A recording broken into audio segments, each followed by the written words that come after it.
বুধবার সকালে খড়গপুরে ডিআরএম বাংলোর সামনে বিক্ষোভ খড়গপুর বস্তি বাঁচাও সংগ্রাম কমিটির। উপস্থিত ছিলেন প্রদীপ সরকার, বি হরিশ কুমার, নমিতা চৌধুরী, রীতা শর্মা, অসিত পাল, দেবাশিস চৌধুরী, জহর লাল পাল, রীতা শর্মা, ফিদা হোসেন, আয়ুব আলী, রোহন দাস প্রমুখ।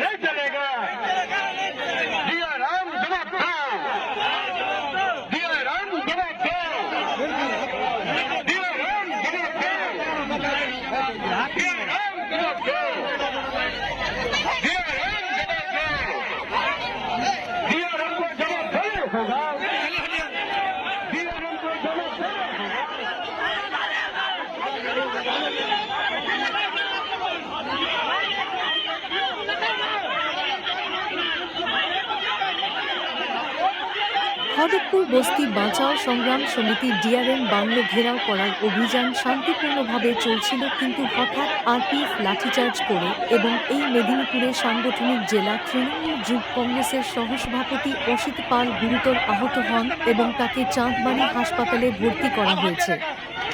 দাবি করা হয়, পুনর্বাসনের জন্য বিকল্প বাসস্থান ব্যবস্থা ও উপযুক্ত ক্ষতিপূরণ না দিয়ে বস্তি উচ্ছেদ করা চলবে না। রেলের কারণে কিছু রাস্তা বন্ধ হয়ে যায়, যা স্থানীয় মানুষের জন্য সমস্যা তৈরি করে।